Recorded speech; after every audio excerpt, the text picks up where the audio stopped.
Rubber பந்து 2024ல தமிழ்ல theatre வெளிவந்த ஒரு sports drama movie. Tamilarasan Pachamuthu இந்த படத்தை டைரக்ட் பண்ணியிருக்காங்க. ஹரிஷ் கல்யாண், தினேஷ், சஞ்சனா மற்றும் பலர் அந்த படத்தில் நடிச்சிருக்காங்க. படத்துடைய கதையை பார்த்தரலாம். படத்துடைய ஹீரோ அட்டகத்தி தினேஷ் ஹீரோனுடைய அப்பாவா இருப்பாரு. இவர் வயசானாலும் கிரிக்கெட்ல கெத்தா ஓப்பனர் பேட்ஸ்மேனா இறங்கி ஃபார்ம்ல இருப்பாரு. சும்மா பயங்கரமா சிக்ஸ் அடிக்கக்கூடிய ஒரு பேட்ஸ்மேன். அதே மாதிரி இன்னொரு ஹீரோ ஹரிஷ் கல்யாண்.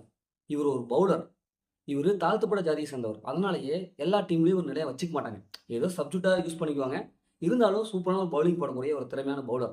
இப்ப இவங்க 2 பேத்துக்கு நடுவே ஈகோ பயங்கரமா இருக்கும். எப்படியாவது ஒரே ஓவர்ல நான் கெத்தா அவுட் பண்ணுவேன் அப்படின்னு சொல்லிட்டு சவால் விடுவாரு. அதே மாதிரி அட்டகத்தி தினேஷும் பார்த்துக்கலாம் அப்படின்னு சொல்லிட்டு அவரும் சவால் விடுவாரு.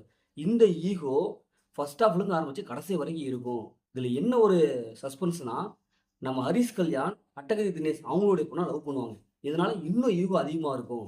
இப்ப இறுதியில இவங்களுடைய ஈகோ என்னவா மாறுச்சு? இவருடைய காதல் ஜெயிச்சுதா இல்லையா? இறுதியில என்னாச்சு? அப்படிங்கிறது தான் இந்த படத்துடைய ஒரு லைன். இந்த படத்துடைய பாசிட்டிவ்னு பார்த்தாவே படத்துல வச்ச எல்லாமே சூப்பரா பெர்ஃபார்ம் பண்ணியிருக்காங்க. குறிப்பா கதை. செம்மையான ஒரு கதைய எடுத்திருக்காங்க. ஃபர்ஸ்ட் ஹாஃப்ல இருந்து கடைசி வரைக்கும் நமக்கு போர் அடிக்காத ஒரு ஸ்க்ரீன் ப்ளே குடுத்திருக்காங்க. ஏன்னா டயலாக் அதே மாரி சிம்பிளா இருக்கு. இப்ப நம்ம எதார்த்தமா எப்படி ஒரு கிரிக்கெட் விளையாடுவோம், அதுல எப்படி லவ் இருக்கும் அப்படிங்கிற மாரி எதார்த்தமான ஒரு ஸ்க்ரீன் ப்ளே குடுத்திருக்காங்க. அட்டகத்தி தினேஷ் அவங்களோட ஆக்டிங் நல்லா இருக்கு. ஒரு வித்தியாசமான ஒரு வயதான கேரக்டர் நடிச்சது செம்மையா இருக்கு. படத்துல அட்டகத்தி தினேஷ், ஹரிஷ் கல்யாண் இவங்க 2 பேத்துடைய கேரக்டர் சூப்பரா எழுதி எடுத்திருக்காங்க.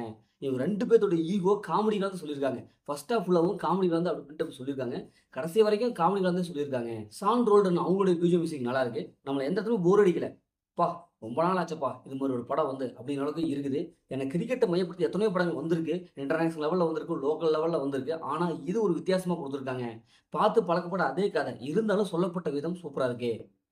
இந்த படத்தோட மைனஸ்ன்னு பார்த்தாவே கிளைமாக்ஸ் தான். நம்ம ஈஸியா கெஸ் பண்ணிடலாம். இதுதான்ப்பா நடக்க போகுது அப்படிங்கிறது தான் கிளைமாக்ஸ் இருக்கு. அது செகண்ட் ஹாஃப்ல ட்விஸ்ட் அண்ட் டர்னிங் கொஞ்சம் பக்காவா மெயின்டெயின் பண்ணிருக்காங்க. நம்ம ஈஸியா இதுதான்ப்பா அடுத்து இதுதான்ப்பா நடக்க போகுது அப்படிங்கிறது தான் இருக்குது.